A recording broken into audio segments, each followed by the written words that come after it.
Hi, this is RGK and today I'm showing you Earth Liberation, a real-time strategy game in early access.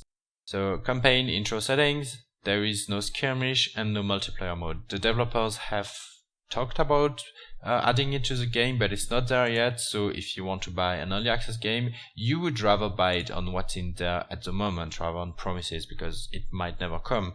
So just check if what you see here is enjoyable or not. There is only a handful of missions. And let's go to mission 5. As you can see, it's loading very quickly. I'm already in the game. It's cute, 3D. It runs very smoothly, so no problem there at this point. The engine is good.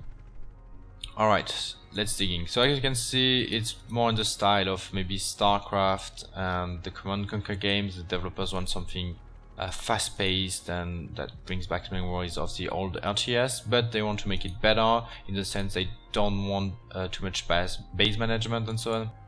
So resources, you don't gather resources. All you do is wait for it to come, like slowly, or you can pick up these crates, a few crates in the map. And now I have enough resources to build barracks and a factory. So the barracks will provide me with a few marines, a few mortars, and factory helicopter. There is no waypoint for the building yet, so I cannot right click in somewhere and it will send my units there. I can double click on any unit type to select all the types of this unit on the screen. So I'll put all the mortars in here, but you cannot come back. You cannot have waypoints. Like for instance, if I click here and shift and shift and shift and shift, it will just go to the latest position and last position, sorry, and it will not chain orders, sadly, which should be there. And something even more jarring by its absence is group control. So for instance, if I select these guys and control +1, then I click somewhere else. If I pressed 1, I should be able to have this group selected again, and yet it doesn't happen. So it makes all the fights much more difficult because you cannot micromanage properly, and it's really a problem. So I hope it will be implemented in future updates. I mean, it should be, but so far it's not there.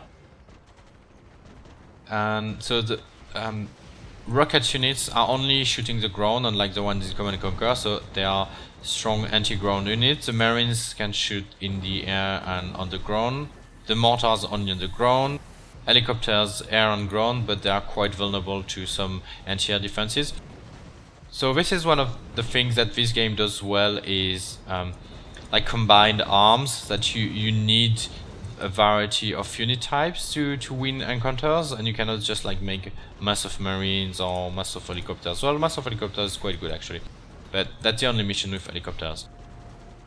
So another problem that I have with the game is that you have these huge swarms of enemies that keep coming, and basically that's what you do the whole game. You fight swarms instead of having dynamic encounters like fun fights here and there. You just have to resist swarms until you build up enough of an army to move forward. And all the missions are like this, which is kind of a problem, especially with the lack of group controls. So the red units are heroes. They have health regen, so it's much better to have them on the front to take a few hits for the others. Oh yeah, another problem is that there is no patrolling, so sometimes units in the back will be doing nothing basically. I'll put this here. Yeah, I need a few anti-air defenses here. Yeah, so sometimes units in the back will do nothing because they are not on patrol mode, and you cannot set up a patrol weapon. But I mean, this is quite advanced, but at least the group controls should be here. Okay, so let's start shooting the turrets. So what's going to happen is I'll have to fight through the waves until I can destroy enough turrets to finally reach my objective. But there are so many waves, so I should micromanage a bit. So they will have to shoot my red helicopter first. Okay, and now I move on to the next turret and so on. So it's not the most dynamic thing yet. And it's a bit disappointing because I really like the idea of not having bases and just focusing on combat. But you know, it's also, like as I said earlier, kind of a prototype so far, so maybe it will grow, but it's hard to say. So I cannot really recommend the game yet, so we'll have to see how it evolves. But otherwise, I mean, don't get it yet, it's too early. But maybe if you want to get it, and you can help the developers by whispering them in their ear, oh, you should do this or that, and so on. See, even the targeting is a bit weird. They don't target things that are far away, or when one unit moves, it makes all the others move. See? But they don't get back to their position, so maybe they can get out of range. So far, it's still a bit clunky in the controls, and it's clearly not yet like a good fast-paced RTS. It's quite far from it at the moment.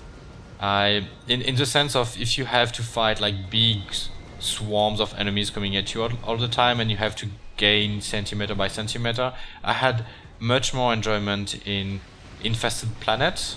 This was a really good game because you had enemy mutations. Whenever you were like reaching an enemy base, you destroy it, then they have a new mutation, so you have to adapt, but you also gain points to be more flexible and so on. So this one is still like in between. It's not as good as Infested Planet, it's not as good as the Command & Conquer StarCraft game, but again, it's very early and it will likely evolve. I should go back a bit so my hero doesn't die. So here you can see my defenses are holding quite well, and I'm just like gaining centimeter by centimeter. There isn't much else to say about this game yet. So yeah, I hope you enjoyed this video. Bye bye.